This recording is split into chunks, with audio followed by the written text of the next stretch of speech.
पाकिस्तान, बांग्लादेश में रहने, इनका बिल्कुल डिफरेंट है। जो दुनिया के गर्म देश हैं, सारे धर्म यहीं से निकले। आपको मालूम है ईसाइयत यहीं से निकली, पूर्व से ही निकली। इस्लाम भी पूर्व से निकला। हमारा हिंदू धर्म जिसको सनातन मानते हैं, ये भी पूर्व से निकला। पश्चिम से कोई धर्म आज तक निकला ही नहीं। ईसाइयत निकलने का स्थान बेथलम है ना, बेथलम इजराइल, वो पूर्व में है। ईसाइयत के बाद इस्लाम के निकलने का स्थान वो भी वही है, बेथलम में। वो एक ही स्थान के लिए मर रहे हैं कि ये मेरा कि ये तेरा, और लड़ाई 60 साल से चल रही है। और वो 10 स्क्वायर फीट की जगह है बस। हाँ, 10 स्क्वायर फीट की जगह में 33 करोड़ मर गए, और छोड़ना नहीं चाहते। ये मैं ले लूं कि ये तू ले ले, ये फिलिस्तीन का कि ये इजराइल का। तो ये फिलिस्तीन और इजराइल यूरोप में नहीं है, एशिया में है, और एशिया दुनिया के पूर्व में है। तो सारे धर्म पूर्व से ही निकले हैं, क्योंकि पूर्व का डीएनए कुछ इस तरह का है। पश्चिम से धर्म निकला नहीं कोई, क्योंकि डीएनए दूसरे तरह का है। तो ये डीएनए का दोष है, हम धर्म को मानते हैं। इसलिए शायद जैन शास्त्रों में, जैन आचार्यों ने, जैन संतों ने इसको धर्म से जोड़ दिया। तो ये धर्म से जुड़ा हुआ विज्ञान की बात है। इसको विज्ञान से पहले समझकर धर्म में आप पालन करेंगे तो आपका विश्वास इस पर पक्का होगा। इसलिए ये 48 मिनट याद रखिए। सब माताएं बहनें और भाई याद रखें, भोजन पका तो 48 मिनट में हो ही जाना, खा ही लेना। इसलिए शायद पुरानी परंपरा हमारे देश में है, गरम खाना खाओ, माने वो 48 मिनट के पहले हो। गरम गरम रोटी बना के खिलाओ या गरम गरम रोटी खाओ। आपको शायद मालूम नहीं है, आप में से जो यूरोप और अमेरिका ज्यादा घूमते हैं वो इसका अंदाजा लगाएंगे कि गरम रोटी का महत्व क्या है। क्योंकि यूरोप में नहीं मिलती, अमेरिका में नहीं मिलती, दुनिया के 56 देशों में गरम रोटी नहीं मिलती, क्योंकि उसको बनाना नहीं जानता कोई। दुनिया की आबादी 600 करोड़ है। 600 करोड़ आबादी में 300 करोड़ महिलाएं, 300 करोड़ पुरुष अगर मान लें तो 300 करोड़ महिलाओं में लगभग 250 करोड़ महिलाएं नहीं जानती कि गरम रोटी कैसे बनती है।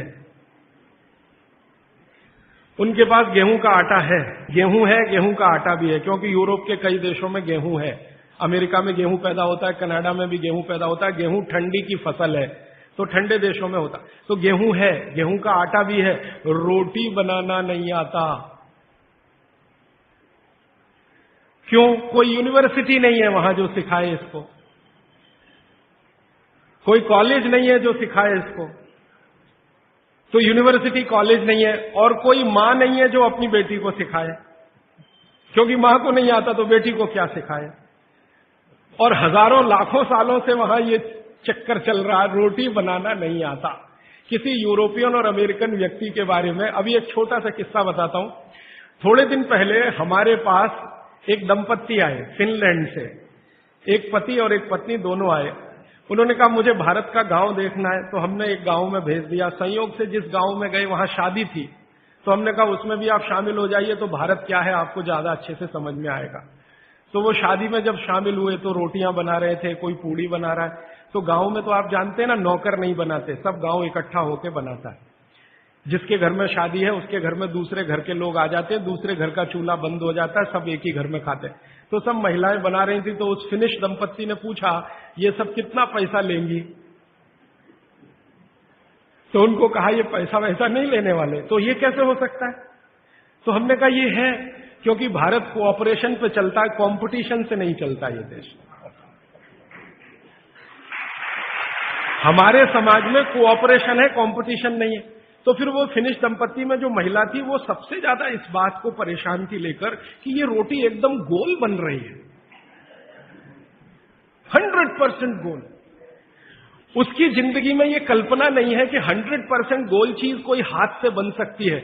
वो कहती है उसने कभी सोचा था भारत के बारे में कि मशीन से बनाते होंगे रोटी, और वो कह रहे हैं ये हाथ से बनाते हैं 100% गोल।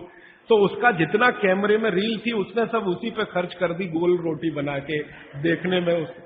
माने आपको मैंने ये उदाहरण इसलिए दिया कि उनके लिए ये अजूबा है, उनको लगता है कि कोई महिला ये कर पाए।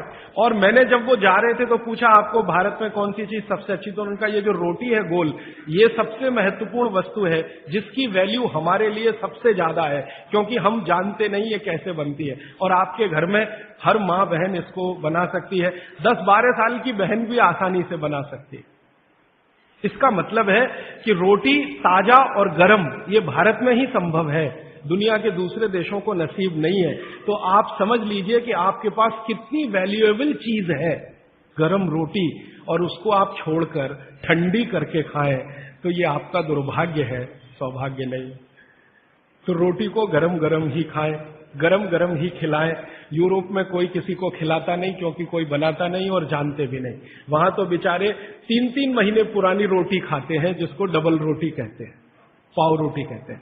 मैंने एक सिंपल कैलकुलेशन किया था कि पाव रोटी बनने के बाद और खाने तक 90 दिन निकल जाते।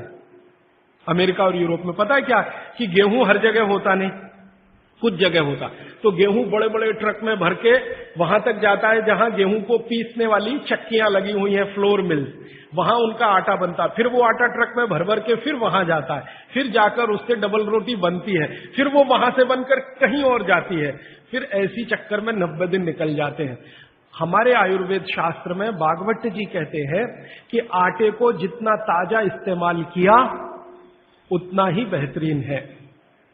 आटे के बारे में वो कहते हैं जितना ताजा इस्तेमाल किया उतना ही बेहतरीन है। रोटी के बारे में कहते हैं 48 मिनट के अंदर खा लेना चाहिए। और पिसा हुआ आटा वो ये कहते हैं कि 15 दिन से ज्यादा पुराना कभी भी मत खाना। 15 दिन मैक्सिमम, वो भी गेहूं के लिए। ये चना और मक्की और ज्वारी, इसके लिए तो 7 ही दिन कहा हुआ। 7 दिन से ज्यादा पुराना नहीं खा सकते, क्योंकि वही किस्सा है, उसकी माइक्रो न्यूट्रिएंट कैपेसिटी लगातार कम होती चली जाती है। तो अब आप बोलेंगे जी ताजा आटा कहां से लाएं? चक्की है, जिंदाबाद। हिंदुस्तान में हजारों लाखों वर्षों से आटा ताजा बनाकर रोटी बनाने की परंपरा है कि नहीं? जो माताएं यहां बुजुर्ग हैं, इन्होंने अपना गांव देखा होगा, अपने गांव के घर की चक्की देखी होगी। ये चक्की पे मैंने थोड़ा रिसर्च किया कि ये क्या अद्भुत चीज बनाई है हमारे ऋषि मुनियों ने। ये दुनिया की ऐसी अद्भुत मशीन है जो आपको ताजा आटा तो देती ही है आपके शरीर की स्वास्थ्य के लिए, और आपके अंदर की मांसपेशियों को हमेशा फ्लेक्सिबल रखती है। और हमारे घरों में ये जो चक्की चलाने का काम माताएं करती रही हैं, मैंने इन माताओं पर एक छोटा सा रिसर्च अभी पिछले साल पूरा किया। मेरे एक दोस्त हैं, आयुर्वेद के चिकित्सक हैं, उनके साथ मिलकर, वो गांव में रहते हैं। तो मैंने कहा आप गांव की कुछ महिलाओं पर अध्ययन करिए कि जो चक्की चलाती हैं, इनके बारे में जरा पता करिए। और जो चक्की नहीं चलाती, पिसा हुआ आटा लाती हैं। तो उन्होंने कहा जो चक्की चलाने वाली माताएं हैं, उनके गांव में 90 माताएं हैं, किसी को भी सिजेरियन डिलीवरी नहीं हुई है। चक्की चलाने वाली माताओं के पैरों में दर्द नहीं है। चक्की चलाने वाली माताओं को कभी भी कंधा नहीं दुख रहा है, गर्दन नहीं दुख रही है, नींद अच्छी आ रही है, डायबिटीज नहीं है, हाइपरटेंशन नहीं है, ब्लड प्रेशर नहीं बढ़ा है, 48-50 बीमारियां नहीं है। और जो माताएं पिसा हुआ आटा ला रही हैं, कैप्टन कुक, आईटीसी का, उनके घरों में डायबिटीज भी है, अर्थराइटिस भी है, हाइपरटेंशन भी है, ये भी है वो। तो मैंने वो वैद्य जी को कहा कि आप क्या मानते हैं ये जो चक्की चलाने वाली माताएं, ये ऐसा क्या विशेष काम कर रही हैं? तो उन्होंने मुझे समझाया, वो मेरे भी समझ में आया, आपको भी समझ। हम जब चक्की चलाते हैं तो एक दिन चला के देखिए तो आपको समझ में आए। सबसे ज्यादा दबाव पेट पे पड़ता है, हाथ पे इतना नहीं है, पेट पे दबाव है। और मां के पेट में एक एक्स्ट्रा ऑर्गन है जो पिता के पेट में नहीं है, जिसको गर्भाशय कहते हैं। ये गर्भाशय आपके पेट के बिल्कुल बीचों बीच हिस्से में। चक्की चलाते समय सबसे ज्यादा जोर वहीं है। और गर्भाशय के बारे में आयुर्वेद के सारे रिसर्च और आधुनिक विज्ञान के सारे रिसर्च ये कहते हैं कि ये गर्भाशय के आसपास के एरिया में जितना हलन चलन हो उतनी इसकी फ्लेक्सिबिलिटी है। फ्लेक्सिबिलिटी माने मुलायमियत, अंग्रेजी शायद आप समझ जाएंगे। फ्लेक्सिबिलिटी, मुलायमियत, इलास्टिसिटी एक शब्द होता है अंग्रेजी में, इलास्टिसिटी। इलास्टिसिटी का मतलब जब चीज की जरूरत पड़े तो उसको तान देना, जब जरूरत पड़े तो उसको संकुचित कर दे। ये हमारे गर्भाशय का सबसे बड़ा गुण है। इसी गुण के कारण बच्चे का जन्म होता है। और ये गुण को बनाए रखने में सबसे बड़ी भूमिका है हलन चलन। वहां आसपास मांसपेशियां, उनका हलन चलन रहे। तो ये हलन चलन सबसे अच्छे तरीके से, मैंने खुद चला के देखा चक्की, ये सबसे ज्यादा पेट के हिस्से में ही होता है। तब मेरे समझ में आया कि जो माताएं नियमित रूप से चक्की चला रही हैं उनको सिजेरियन डिलीवरी नहीं हो रही है, क्योंकि गर्भाशय की इलास्टिसिटी मेंटेन है, तो आसानी से बच्चा बाहर आ रहा है बिना किसी ऑपरेशन के। तब मुझे ध्यान आया कि हमारी जो पुरानी माताएं हैं उनके 8-8, 10-10 बच्चे होते थे, कभी सुना नहीं कि सिजेरियन।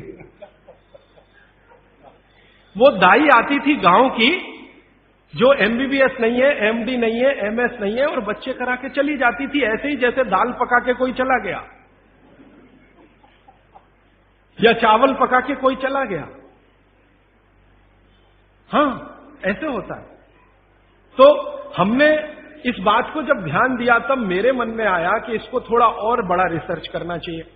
तो इसी चेन्नई में मेरे एक मित्र हैं, उनकी पत्नी और वो मिलके 15-16 साल से इसी विषय पे काम कर रहे हैं कि बच्चे को बिना किसी डॉक्टर की मदद के या सीजर ऑपरेशन के बाहर कैसे लाया जाए। तो उनका 15-16 साल का रिसर्च ये कहता है कि ये सिर्फ चक्की की मदद से ही हो सकता है।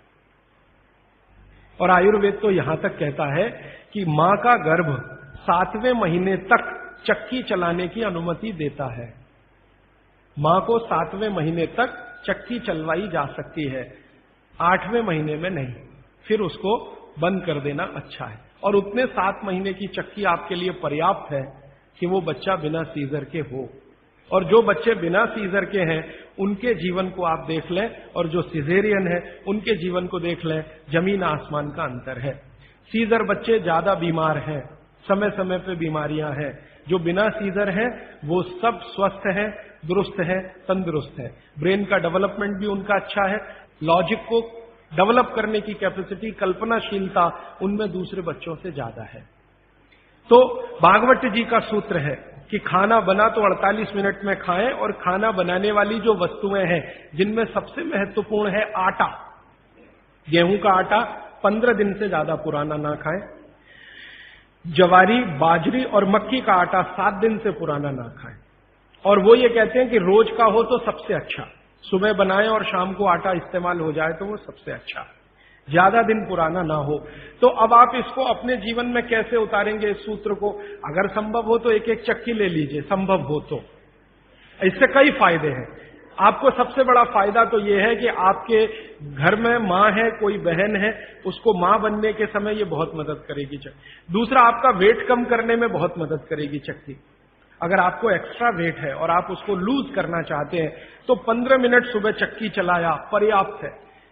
15 मिनट सुबह अगर आपने चलाया, 3 महीने बाद आप देखना 12 से 13 किलो वजन कम होगा आपका, सिर्फ 15 मिनट की चक्की। रामदेव जी चक्की चलवाते हैं कि नहीं?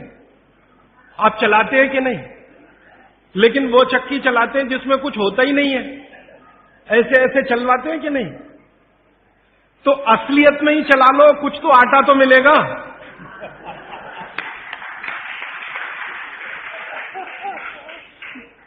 कम से कम आटा तो निकलेगा, बाई प्रोडक्ट। यहां तो कुछ निकल ही नहीं रहा है, बस ऐसे ऐसे चल रहा है।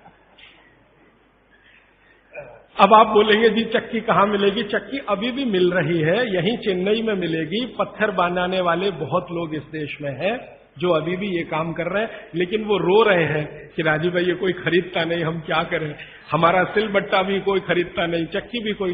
तो मैंने संकल्प लिया है कि मैं बिकवाऊंगा आपकी चक्की। हाँ, और मैं उनका फोकट का मार्केटिंग मैनेजर हूं। वो मुझे कुछ एक पैसा नहीं देते, लेकिन मैं उनके लिए मार्केट बनाने के काम में लगा हुआ हूं। ये मार्केट बनाने में भागवत जी की बड़ी मदद मिल रही है। तो आप चाहें तो एक चक्की ले लीजिए, बहुत महंगी नहीं आती, सस्ती है। 15 मिनट आप भी चलाइए, महिलाएं भी चला सकती हैं, पुरुष भी चला सकते हैं। इसमें ऐसा कुछ भेदभाव नहीं है कि पुरुष ना चलाएं, महिलाएं चलाएं। महिला चलाएं तो उनको थोड़ा एक्स्ट्रा गेन है। एक्स्ट्रा गेन माने आपको जो एक्स्ट्रा ऑर्गन है बॉडी में, यूट्रस, वो पुरुष को नहीं है, इसको मदद मिलेगी आपको फ्लेक्सिबल बनाएगा। और मैं आपको एक बहुत गहरी बात कहने आया, वो माताओं बहनों को विशेष रूप से, उम्र के एक पड़ाव में जब आप 45 वर्ष के आसपास हो जाएंगी, तब आपको गर्भाशय के बहुत सारे कॉम्प्लिकेशन शुरू होंगे। सबसे बड़ा कॉम्प्लिकेशन तो यहीं से शुरू होगा कि आपको मेनोपॉज पीरियड शुरू होगा, मेंसेस साइकिल आपकी बंद होगी, मेनोपॉज पीरियड शुरू होगा। और उस पीरियड में जितने कॉम्प्लिकेशन हो सकते हैं वो बच्चे के जन्म के समय भी नहीं होते कभी। और कई कॉम्प्लिकेशन तो ऐसे जिनको कोई मां समझ भी नहीं पाती कि ये क्या हो रहा है मेरे साथ। अचानक से पसीना आएगा, पूरा शरीर पसीने से भर जाएगा, फिर थोड़ी देर में ठंड लगना शुरू हो जाएगी, फिर थोड़ी देर में तमतमा जाएगा चेहरा, एकदम गर्मी, फ्लैशेज। समझ में नहीं आता किसी मां को कि अभी थोड़ी देर पहले पसीना था, अभी इतनी गर्मी आ गई और अभी इतनी ठंडी लगने लगी। इतने वेरिएशन होते हैं, मिनट मिनट में वेरिएशन होते हैं। मन आपका इतना डिप्रेशन में चला जाएगा, इतना अवसाद में चला जाएगा कि दुनिया बिल्कुल बेकार है, इसमें क्या करना जिंदा रह के। ये डिप्रेशन, तनाव मन में होगा, अवसाद मन में होगा, और ऐसे ऐसे कॉम्प्लिकेशंस बनते जाएंगे। कारण उसका एक ही है कि कुछ हार्मोन्स आपके शरीर में बनना बंद हो जाएंगे, वो आपके लिए बहुत जरूरी है। अब हार्मोन्स बनेंगे ही नहीं तो फिर मुश्किलें ये सब आती हैं। तो भगवान की व्यवस्था ऐसी है, 45-50 साल की उम्र में हर मां को दूसरा जन्म लेना पड़ता है, ऐसा कहा जाता है। तो ये जो दूसरे जन्म की समस्याएं हैं, इनको जिंदगी में खत्म तो नहीं किया जा सकता, लेकिन भागवत जी कहते हैं कि इनको कंट्रोल करके रखा जा सकता है। अब मैं तीसरे सूत्र पे आ रहा हूं। तीसरा सूत्र विशेष रूप से माताओं बहनों के लिए वो कह रहे हैं कि माताओं और बहनों की मासिक धर्म बंद होने के बाद की जो अवस्था है, इसमें परमानेंट कोई क्योर नहीं है, क्योंकि जो हार्मोन बनना बंद हो गए वो तो हो ही गए, उनको बाहर से भी नहीं डाला जा सकता। लेकिन भागवत जी ये कहते हैं कि उसको कंट्रोल करके रखा जा सकता है। तो वो कहते हैं कि कंट्रोल करके रखने में मां के रसोई घर के जो उपकरण हैं, उपकरण, इंस्ट्रूमेंट्स, इनकी मदद आप ले सकते हैं। तो रसोई घर का उपकरण सबसे अच्छा मैंने कहा चक्की, इसकी मदद ले सकते हैं। और दूसरा एक उपकरण और है रसोई घर में, सिलबट्टा, मसाला पीसने वाला जो सिलबट्टा है ना, ये दूसरा बड़ा उपकरण। अगर मैंने सिलबट्टा चला के देखा तो इस सिलबट्टे को चलाने में भी सबसे ज्यादा जोर पेट पे ही आता है, चक्की चलाने में भी सबसे ज्यादा जोर पेट पे आ रहा है। तो ऋषि मुनियों ने ये चक्की का आविष्कार जब किया होगा और सिलबट्टे का आविष्कार किया होगा तो किसी मां को ध्यान में रखकर ही किया होगा, ये पक्का है। अब नियमित रूप से आप सिलबट्टा चला रहे हैं और चक्की चला रहे हैं तो यूट्रस के आसपास की जो मांसपेशियां हैं वो हमेशा नरम और मुलायम रहने ही वाली है। तो आपकी जिंदगी के कॉम्प्लिकेशन 45 साल के बाद कम रहने ही वाले हैं। आप उनको दवा खा खा के कम करें तो दवाओं के साइड इफेक्ट्स हैं, ज्यादा दवाओं के साइड इफेक्ट है कि मोटापा बढ़ेगा। एक HRT टेक्निक है, हार्मोन रिप्लेसमेंट थेरेपी, ज्यादातर माताएं उसमें जाती हैं 45-50 साल की उम्र में, हाथ जोड़कर विनती है कि कभी ना जाएं। और अगर आप गए उसमें तो आपके वजन को कोई भी दुनिया का भगवान नहीं बचा सकता बढ़ने से, बढ़ेगा ही। क्योंकि हार्मोन रिप्लेसमेंट थेरेपी में जो मेडिसिन है वो सब मेद बढ़ाने वाली है, मेद माने शरीर में एक्स्ट्रा वेट बढ़ाने वाली। तो आप अगर HRT से बचना चाहते हैं और दवा नहीं खाना चाहते हैं तो 15 मिनट की चलाइए ना सवेरे सवेरे चक्की। 15 मिनट से ज्यादा जरूरत नहीं है। 15 मिनट में जितना गेहूं पिस गया, जितना चना दाल पिस गया, अच्छा है। फिर आप बोलेंगे हमारे यहां तो 1-1 घंटे चलाते थे। वहां उस समय शायद लोगों का शरीर भी इतना मजबूत था, तंदुरुस्ती भी इतनी अच्छी थी, घी दूध भी अच्छा खाने को मिलता था, तो वो 1-1, 2-2 घंटे चला सकते थे। आज के समय को ध्यान में रखते हुए 15 से 20 मिनट भी आपने चलाया, या तो सिलबट्टा या तो चक्की, तो जिंदगी आपकी एकदम सुरक्षित और निरोगी रहने वाली है। तो विज्ञान के साथ रसोई सबसे ज्यादा इस देश में जुड़ा हुआ है। तो 3 सूत्र अभी तक मैंने आपको भागवत जी के बता दिए। और इन 3 सूत्रों में एक छोटी सी जानकारी और कि आप पुरुष भी चाहें तो जिनको पेट अगर बढ़ा हुआ है और आप चाहते हैं कि ये कम हो तो आप भी 15 मिनट चक्की चला सकते हैं सुबह सुबह। आप भी चाहें तो सिलबट्टे पे चटनी बना सकते हैं। अगर आपने भी चक्की चलाई और सिलबट्टे पे चटनी बनाई तो आपकी चटनी तो बनेगी ही और आटा तो पिसेगा ही, आपका जो पेट है ये अंदर चला जाएगा, जो आपको किसी भी जिम्नेजियम की मदद से नहीं जाएगा। मैं आपको इस बात की गारंटी देता हूं, स्टाम्प पेपर पर आप लिखवा लीजिए मुझसे, 1000 रुपए का हो या लाख रुपए का स्टाम्प पेपर, दुनिया का हर एक डॉक्टर इस बात से सहमत है, वो बोलता नहीं, बात अलग है, कि जिम्नेजियम में जाकर कभी भी किसी का पेट अंदर जाता नहीं, और थोड़े दिन के लिए गया और आपने जाना बंद किया तो ज्यादा बाहर आता है। क्योंकि जिम्नेजियम की जो एक्सरसाइजेज है और वहां जो एक्सरसाइजर रखा है मशीन, वो आपसे मेल नहीं खाती। आप पता है क्या मेल नहीं खाती? जिम्नेजियम की सभी मशीनें ज्यादा स्पीड वाली हैं और चक्की और सिलबट्टा ये स्पीड कम है, धीरे धीरे धीरे धीरे। हमारी जो तासीर है वो कम स्पीड वाले उपकरणों के साथ ज्यादा है, क्योंकि हम गर्म देश में रहते हैं। गर्म देश के लोगों में आप जानते हैं स्वाभाविक रूप से वायु का प्रकोप ज्यादा होता है शरीर में। ये कल मैं और इस विस्तार से बात करूंगा। वायु माने वात, पित्त और कफ शरीर में तीनों है। गर्म देश के लोगों में वायु का प्रकोप स्वाभाविक रूप से ज्यादा होता है। अब वायु का प्रकोप ज्यादा है तो हर चीज ऐसी करनी चाहिए जो धीमे हो। ज्यादा तेज करेंगे तो वायु और बढ़ेगी। इसलिए भारत में यह कहा गया है कि डांस करना है तो धीमे धीमे करो। इसलिए यहां के जो डांस है ना, उनके स्टेप्स, जैसे भरतनाट्यम, जैसे कथक, कथकली, ओडिसी, कुचिपुड़ी, ये सब डांस के स्टेप आप देखो स्लो है, स्लो। और यूरोप में बिल्कुल उल्टा है, ठंड बहुत है। ज्यादा ठंड के देशों में क्या होगा कि वायु बिल्कुल उल्टी स्थिति में होती है, बहुत ही कम होती है शरीर में, और पित्त और कफ बहुत बढ़े हुए होते हैं। तो वायु बढ़ानी है उनको पित्त और कफ को समान रखने के लिए, तो हर चीज वो फास्ट करेंगे। उनके डांसेस बहुत फास्ट होंगे। आप देखो रशियन बैले होता है ना, क्या फास्ट स्टेप्स वो करते हैं, क्योंकि वो उनके लिए आवश्यक है। नहीं करेंगे तो मर जाएंगे। तो उनका डांस फास्ट होगा, हमारा स्लो होगा। उनकी हर चीज की स्पीड फास्ट होगी, हमारी स्लो होगी। इसलिए हमने चक्की बनाई, सिलबट्टा बनाया, बैलगाड़ी बनाई, क्योंकि हर चीज हमें स्लो चाहिए। बात हमारा बढ़े नहीं, स्पीड से बात बढ़ता है। ध्यान रखिए इस बात को। बैलगाड़ी क्या है? पहिया ही तो है। मुख्य क्या है? पहिया है ना। तो पहिए का इन्वेंशन सबसे पहले भारत में ही हुआ दुनिया में, लेकिन हमने वो बैलगाड़ी में लगाया, हवाई जहाज में नहीं लगाया। हम भी चाहते तो हवाई जहाज का पहिया बना सकते थे। जिसने सबसे पहला पहिया बनाया दुनिया में वो हवाई जहाज का भी बना सकता था, लेकिन जरूरत नहीं अपने को जरूरत बैलगाड़ी की ही है, क्योंकि ये स्लो है।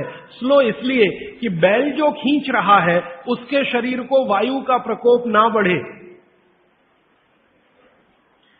हमारे यहां मनुष्य के लिए जितना सोचा गया, बैल के लिए भी उतना ही सोचा गया, क्योंकि बैल और मनुष्य बराबर है हमारे यहां, अलग नहीं है, हिस्सा है हमारा, परिवार का हिस्सा। तो बैल जब बैलगाड़ी को खींचे, अगर गाड़ी फास्ट है तो बैल को फास्ट दौड़ना पड़ेगा, तो बैल की वायु बढ़ेगी, और वायु बढ़ने से मृत्यु जल्दी होती है। तो बैल ज्यादा दिन तक जीवित रहे, आपका काम करे, इसलिए बैलगाड़ी में स्पीड स्लो रहे, इसलिए बड़ा पहिया बनाया। पहिया जितना बड़ा होगा स्पीड उतनी स्लो होगी, पहिया जितना छोटा होगा स्पीड उतनी ज्यादा होगी।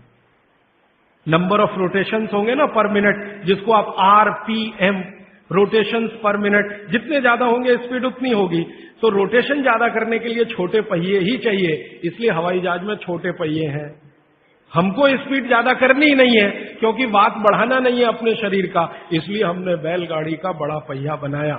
अब हमने बैलगाड़ी बनाई तो पिछड़े नहीं है, और उन्होंने हवाई जहाज का पहिया बनाया तो अगड़े नहीं है। उन्होंने अपनी मजबूरी का समाधान करने के लिए बनाया, हमने हमारी मजबूरी का समाधान करने के लिए बनाया। वो जो कहते हैं ना, invention is the mother of necessity. हमारी जरूरत थी कि वात हम कम रखें अपने शरीर में और जानवरों के शरीर में, क्योंकि गर्म देशों में वात वैसे ही बहुत बढ़ता है। तो इसको कम रखने के लिए इसलिए सिलबट्टा है, धीरे धीरे चलता है। और वो जो आपके घर में है मसाला पीसने वाली मशीन, मिक्सी, एकदम फास्ट, ये यूरोप के लिए है, आपके लिए नहीं है। हमारा तो वो धीरे धीरे वाला ही अच्छा है। चक्की धीरे धीरे चलती है। यूरोप से आई हुई चक्की बिजली की जो है ना एकदम फास्ट चलती है। अब मैं जो एक बात कहना चाहता हूं, जो 4 साल से 5 साल से हम कर रहे हैं, हमारा एक केंद्र है, वहां हम चक्की चलाते हैं, उसका नाम है स्वानंद। हमारे सभी केंद्रों का नाम स्वानंद है, हमारा ब्रांड नेम स्वानंद। तो उस केंद्र में हम चक्की चलाते हैं। चक्की चलाकर गेहूं का आटा बनाते हैं, जवारी का आटा और बाजरी का आटा, सब तरह के आटे। और वो आटा के 100 परिवार 125 परिवार के लोग नियमित रूप से लेके जाते हैं और खाते हैं। वो 100-125 परिवारों का सारा डाटाबेस हमने बनाया है। अब वो 100-125 परिवारों को 4 साल चक्की का आटा खिला खिला के हम पूछते रहते हैं, भाई क्या हो रहा है? तो कहते हैं एसिडिटी खत्म हो गई। और क्या हो रहा है? कहते हैं जी घुटने का दर्द कम हो गया। और क्या हो रहा है? नींद अच्छी आ रही है। और क्या हो रहा है? पित्त की बीमारियां कम हो गई हैं। और क्या हो रहा है? वो कहते हैं जी ब्लड प्रेशर भी कम हो रहा है। तो ऐसी 28-30 बीमारियों पर हमारी नजर है और 4 साल में हर बीमारी के बारे में वो कह रहे हैं कम हो रही है, कम हो रही है, कम। मैंने कहा कुछ बढ़ रहा है? तो उन्होंने कहा आनंद बढ़ रहा है, सुख बढ़ रहा है, खुशी बढ़ रही है। क्या? बस वो चक्की का आटा खा रहे हैं और कुछ नहीं। फिर मैंने कहा कि आप माताएं जो लेके जाती हैं आटा, मैं पूछा आप बताओ जी आपका ऑब्जर्वेशन क्या है? तो उन्होंने कहा ये जो चक्की का आटा, इसकी रोटी इतनी नरम होती है और वो जो बाजार का आटा लाते हैं उसकी रोटी थोड़ी ही देर में कड़क होती है।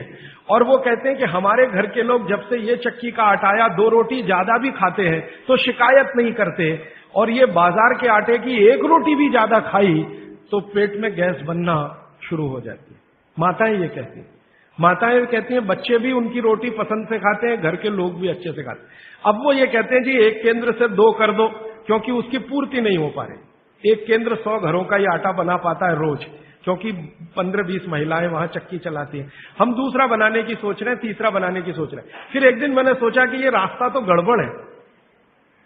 अगर हम ऐसे केंद्र बनाते जाएं तो ये रास्ता तो गड़बड़ है। अच्छा ये है कि हर घेर में ही ये केंद्र हो जाए। इसमें तो अंत में हम कहां फंस जाएंगे? जगह जगह केंद्र बना के हम तो फंसने ही वाले हैं कि भाई अब हाथ का आटा बना के दे दो। तो ये तो हम बिजनेस में नहीं जाना चाहते। हमारा उद्देश्य ये है कि हर घर में आटा बनाने की चक्की आ जाए, आप भी स्वस्थ रहेंगे, घर भी स्वस्थ रहे। तो वही मेरी आपको विनती है कि घर में चक्की वापस लाइए और सिलबट्टा भी वापस लाइए। मसाला पीसना है तो उस पर पीसिए, आपको चटनी बनानी है तो उस पर बनाइए। चटनी का स्वाद भी अच्छा होगा और उसके जो सूक्ष्म पोषक तत्व हैं वो भी अच्छे रहे। और एक छोटी सी आखिरी बात, आज के लिए समय हो गया। आखिरी बात यह है, मैं आपको विनम्रता पूर्वक जो कहना आया वो ये कि आपके रसोई में पिछले 20-25 वर्षों में जो बदलाव आया रसोई में, 20-25 वर्षों में, हमारे बीमारियों का सबसे बड़ा कारण वो बदलाव है। रसोई बीमारियों का कारण नहीं है। रसोई तो भागवत जी कहते हैं दुनिया का सबसे पवित्र स्थान, सबसे पवित्र स्थान। लेकिन उसमें बदलाव आ गया। बदलाव क्या आया? पहले चक्की होती थी, सिलबट्टा होता था, अब मिक्सी आ गई, या तो हमने कोई मशीन ले ली, और अब तो मशीनें रोटी बनाने की भी आ गई, रोटी बनाने की भी मशीन हमने ली। तो रसोई घर में जितनी हमने बदलाव लाया टेक्नोलॉजिकल, ये सब बदलाव ने हमको बीमार बनाया। माताओं को तो ज्यादा बीमार बनाया। मैंने पिछले 20 साल की जितनी रिसर्चेज हैं रसोई घर से जुड़ी हुई, इन सबको ध्यान से देखा तो पता चला कि हमने विकास के नाम पर अपने ही घर को बीमार बनाने की क्रिया शुरू की है। और रसोई घर में जितनी चीजें हैं उन्होंने महिलाओं का शरीर श्रम घटाया। जैसे वॉशिंग मशीन आ गई, इसने आपका शरीर श्रम घटा दिया। चक्की आ गई, उसने माने बिजली की चक्की आई, उसने आपका शरीर श्रम घटाया। सिलबट्टे का शरीर श्रम आपका घटा मिक्सी के आने से। हर जो चीज आई है, ओवन आया आपके यहां, माइक्रोवेव ओवन आया, फिर ये फ्रिज आया, इसने आपका शरीर श्रम घटाया। और शरीर श्रम घटाने के लिए नहीं है। भागवत जी कहते हैं कि शरीर श्रम घटाने की एक ही उम्र है, 60 के बाद। जब आप 60 के हो गए तब आप शरीर श्रम कम करते जाइए। 60 साल तक तो शरीर श्रम कम करने की जरूरत नहीं, 18 से लेकर 60 साल तक शरीर श्रम चाहिए ही, शरीर श्रम चाहिए। तो थोड़ा थोड़ा श्रम आप करते रहें।